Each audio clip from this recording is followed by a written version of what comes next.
اعوذ باللہ من الشیطان الرجیم بسم اللہ الرحمن الرحیم السلام علیکم ورحمۃ اللہ وبرکاتہ۔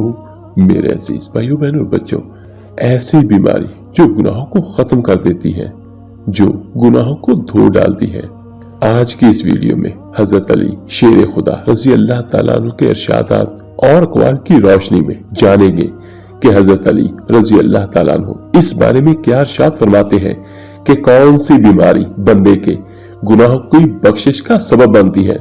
حضرت مولا علی شیر خدا رضی اللہ تعالیٰ عنہ وہ عظیم ہستی ہے جن کو رب محبوب صلی اللہ علیہ وآلہ وسلم نے جن کے بارے میں ارشاد فرمایا ہے کہ میرے علی کے ذریعے لوگ ہدایت پائیں گے۔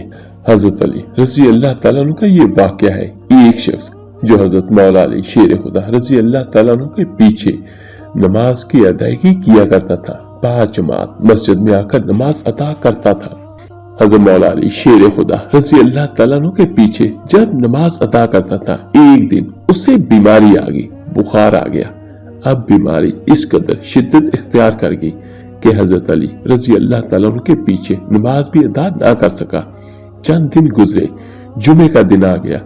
اس کے دل میں خیال آیا کہ آج جمعہ ہے، اتنی عظمتوں اور برکتوں والا دن ہے، اگر آج جمعے کی نماز حضرت مولا علی شیر خدا کے پیچھے بھی ادا نہ کر سکا، میرے لیے بہت بڑی محرومی کا سبب بنے گا۔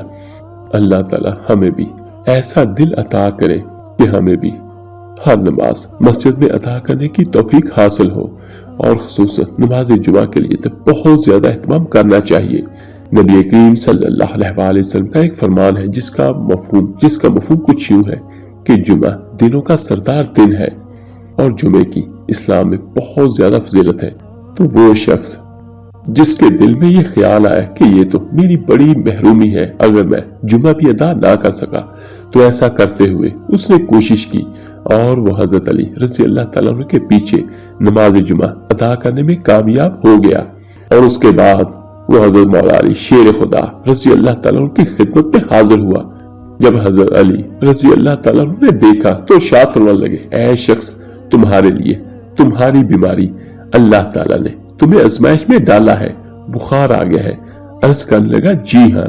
حضرت علی شیر خدا رضی اللہ تعالیٰ عنہ سے مخاطب ہو کر ارشاد فرمانے لگے، اے شخص، تمہاری بیماری تمہارے گناہوں کی بخشش کا سامان لے کر آئی ہے۔ فرمایا، بخار پر صبر کرو، انشاءاللہ نبی کریم صلی اللہ علیہ وآلہ وسلم کے فرمان کے خلاصے کے مطابق بیماری بندے کے گناہوں کو دھو ڈالتی ہے۔ فرمایا اور مزید فرماتے ہیں، اللہ تعالیٰ نے تیری اس بیماری کی شفاعت تیری زبان کے پیچھے رکھی ہے۔ ارشاد فرمایا، بیماری پر صبر کرنا سیکھو۔ اب وہ شخص حیرت اور تعجب کے ساتھ عرض کرنے لگا، اے علی، اللہ نے میری ہی زبان کے پیچھے ہی میری شفا رکھی ہے، وہ کیسے؟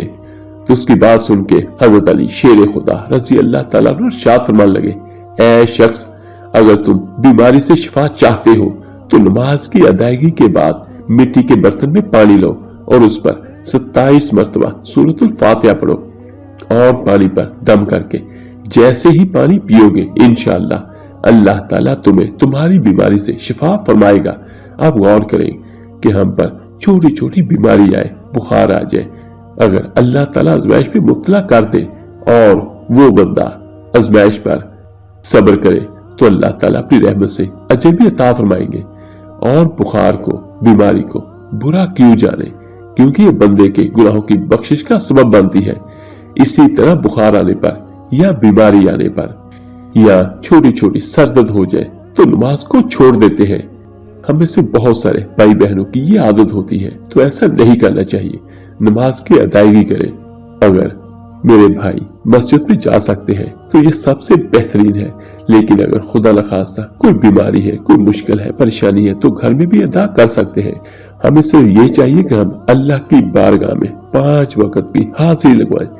قبول کرنا نہ کرنا یہ اللہ کا اختیار ہے، وہ اپنی رحمت سے یقیناً ہم پر اپنا کرم کرے گا۔ اور یہاں پر سبھی بہنیں دعا کریں کہ اللہ تعالی ہم سب کی عبادت کو اپنی بارگاہ میں قبول فرمائے، آمین ثم آمین۔ اور جب نماز پڑھ لیں تو اس کے بعد دعا کریں۔ نبی دو جہاں صلی اللہ علیہ وآلہ وسلم ارشاد فرماتے ہیں کہ جس کو بخار آئے تو وہ یہ آیت مبارکہ اور آخر میں حضرت امام جعفر صادق رضی اللہ تعالیٰ عنہ کا ایک ارشاد بھی آپ کو بیان کرتا ہوں کہ جو بندہ 40 مرتبہ سورہ فاتحہ پانی پر دم کر کے بخار والے کے چہرے پر چھینٹے مارے جائے تو اللہ تعالیٰ اپنی رحمت سے اس بخار والے کو ضرور شفا عطا فرمائے گا انشاءاللہ۔ اور سورہ فاتحہ میں تو شفا ہی شفا ہے، یہ تو بہت ساری حدیث میں بھی ہمیں اس کے بارے میں ملتا ہے۔ اللہ پاک سے دعا ہے اللہ تعالیٰ آپ کو اور مجھے ہم سب کو دین اسلام پر چلنے والا بنا دے، آمین ثم آمین۔ آپ میرے لیے دعا کیجیے گا، میں آپ سب کے لیے ضرور دعا کروں گا۔ اس ویڈیو کو لائک اور شیئر کیجیے گا صدقہ جاریہ سمجھ کر۔ تو ملتے ہیں جلدی انشاءاللہ ایک نئی ویڈیو عمل کے ساتھ۔ اللہ تعالیٰ آپ کا اور آپ کی فیملی کا حامی اور ناصر ہو۔ اللہ حافظ۔